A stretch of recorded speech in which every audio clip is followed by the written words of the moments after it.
क्या हुआ जब दिल्ली के लाजपत नगर में रहने वाले अपने परम भक्त सोमेंद्र के बेटे की जान बचाने खुद महादेव को आना पड़ा। फिर जो हुआ उसे देखकर सभी हैरान रह गए।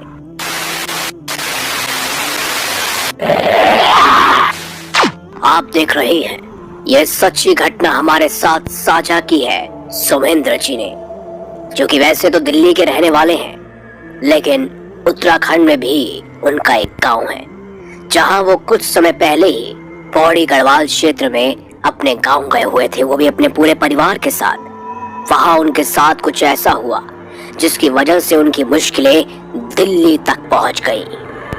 वैसे तो उन्होंने उत्तराखंड अपने गांव में घूमकर बहुत समय बिता लिया था, लेकिन एक टाइम बाद वो वापस दिल्ली अपने लाजपत नगर के घर में वापस आ गए। सब कुछ अच्छा चल रहा था, लेकिन उनका बेटा नीरज कई दिनों से अजीबोगरीब हरकतें कर रहा था। पहले तो कुछ दिन सोमेंद्र जी को लगा कि ये मामूली सी बात होगी, लेकिन उसकी हरकतें दिन प्रतिदिन बढ़ने लगी थी।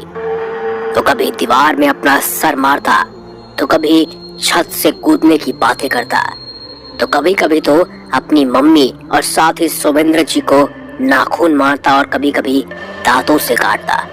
और रोज रात को चिल्लाने की आवाज उसके कमरे से आने लगी थी। सोमेंद्र जी का पूरा परिवार काफी परेशान हो गया था। उनके पास कोई और रास्ता नहीं था। ऐसे में उन्होंने पास के ही एक तांत्रिक को अपने बेटे को यानी नीरज को दिखाया। तांत्रिक बाबा दूर से ही नीरज को देखकर समझ चुका था कि इसके शरीर में कोई खतरनाक प्रेत आत्मा वास कर चुकी है, जिसे निकालना उस तांत्रिक के भी बस की बात नहीं थी। चाहकर भी वह उस प्रेत आत्मा को निकालने की कोशिश अगर करता भी तो उसके बेटे के प्राणों को खतरा था। ऐसे में उन्होंने सोमेंद्र जी को कहा कि इसका उपाय तो सिर्फ और सिर्फ महादेव के पास है। उनका पूरा परिवार परेशान था कि आखिर महादेव से हम इसका इलाज कैसे कर पाएंगे। उनसे तो सिर्फ विनती की जा सकती है या उनकी पूजा की जा सकती है। वो हर जगह अपने बेटे का इलाज करवा चुके थे, लेकिन कोई भी समाधान उन्हें नहीं मिल पा रहा था। तभी एक सुबह एक बुजुर्ग बाबा, जिसकी वेशभूषा काफी अलग थी, वह उनके घर पर आए। वो बाबा उनसे पीने के लिए पानी मांगने लगे और साथ ही आराम करने के लिए ठिकाना भी ढूंढ रहे थे। उन्हें थका हुआ देखकर सोमेंद्र जी को बहुत दया आई। वैसे सोमेंद्र जी स्वभाव से बहुत ही सहनशील और दयालु व्यक्ति थे, तो उन्होंने उन बाबा को अपने घर में आश्रय दे दिया और आराम करने के लिए एक बेड भी दे दिया। शाम हो गई थी, मगर वो बाबा अभी तक अपने कमरे से बाहर नहीं आए, जिसे देखकर सभी लोग काफी आश्चर्यचकित थे। उनके कमरे के बाहर से ही सोमेंद्र जी उनका पूरा परिवार उन्हें आवाज मार रहे थे, लेकिन वो कोई भी आवाज की प्रतिक्रिया नहीं दे रहे थे, ना ही दरवाजा खोल रहे थे। उन्होंने जाकर नीरज को ढूंढा तो नीरज भी अपने कमरे में नहीं था।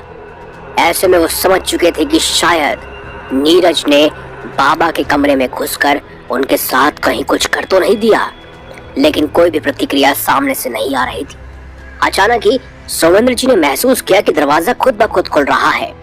उन्होंने देखा नीरज घुटनों के बल जमीन पर बैठा हुआ था और वो बाबा कोई और नहीं बल्कि स्वयं भगवान शिव थे। उनके हाथ में त्रिशूल और डमरू था और साथ ही दूसरे हाथ में कमंडल।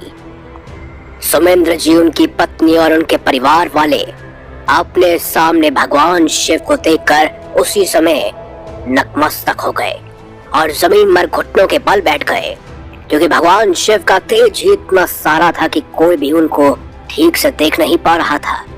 नीरज की भी गर्दन झुकी हुई थी। सोमेंद्र जी भी घुटनों के बल बैठकर जमीन की तरफ देख रहे थे और अचानक से उनकी आवाज और साथ ही वो तेज उस कमरे से गायब हो गया। जब सबने ऊपर देखा तो वहां पर अब कोई नहीं था। ये सब देखकर पूरा परिवार हैरान था। नीरज भी अब ठीक हो चुका था, क्योंकि उसके शरीर से आत्मा निकालने कोई और नहीं बल्कि स्वयं देवों के देव महादेव आए थे। आपका इस खास सच्ची घटना को लेकर क्या विचार है, कमेंट बॉक्स में हमें जरूर बताएं।